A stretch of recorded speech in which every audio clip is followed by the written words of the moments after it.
मिल जाएंगे। तो समीक्षा के माध्यम से हमें स्वयं पहचानने की आवश्यकता है, और जब पहचान हो जाए तो इस संसार में बहुत सारे पाखंडी और अपनी व्यवस्था बना करके धर्म विरोध कार्य में लगे हुए हैं, जिनके मायावी जाल में फंस करके हम भी अधम पथ को प्रशस्त कर लेते हैं। और हमारा क्या होता है, पुनरपि जननम पुनरपि मरणम पुनरपि जननी जठरे शयनम। यानी हम मृत्यु को प्राप्त करते हैं और मृत्यु को प्राप्त करने के बाद पुनः गर्भ में आना, और गर्भ से जैसे प्रसव की पीड़ा तीव्र होती है, क्योंकि गर्भ के अंदर में जो पीड़ा होती है, भगवान न करे किसी को वह कष्ट मिले, क्योंकि वह तो पीड़ा अदृश्य पीड़ा है। लेकिन वैसी यातना सहन करके और गर्भ की पीड़ा प्रसव जैसे तीव्र होती है, जीव बाहर आता है और फिर इस नरकलोक में संसार के माया जाल में फंस जाता है।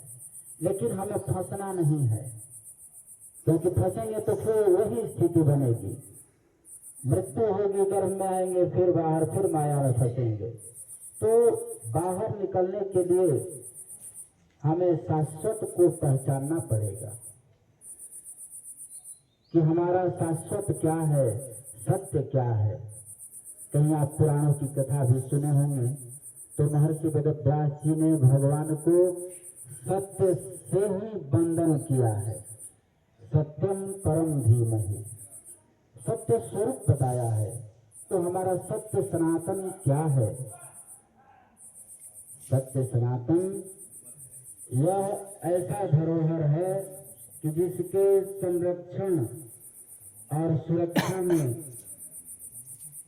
अपने अनंत समय तक अपने आप को हम समर्पित करने का प्रकल्प ले ले, मन में संकल्प ले ले, तो यह शरीर और जीवन दोनों धन्य हो जाएगा।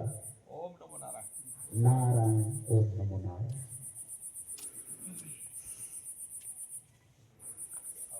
क्योंकि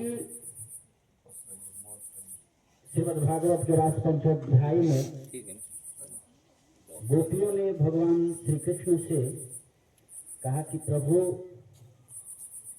इस जगत में इस शरीर का कोई संबंध ही नहीं है। ऐसे बर को क्यों बरे जो जन्मे और मर जाए। प्रभु हे कन्हैया,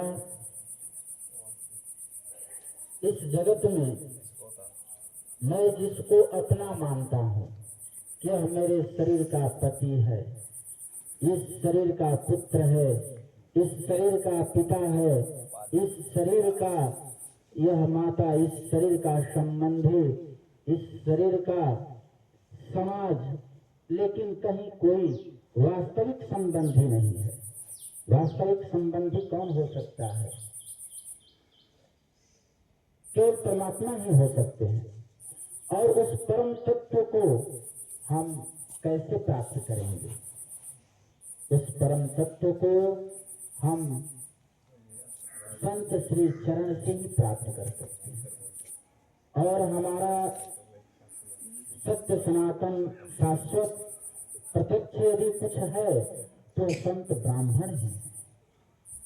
यदि हम उन संतों के आगे लेता हूँ।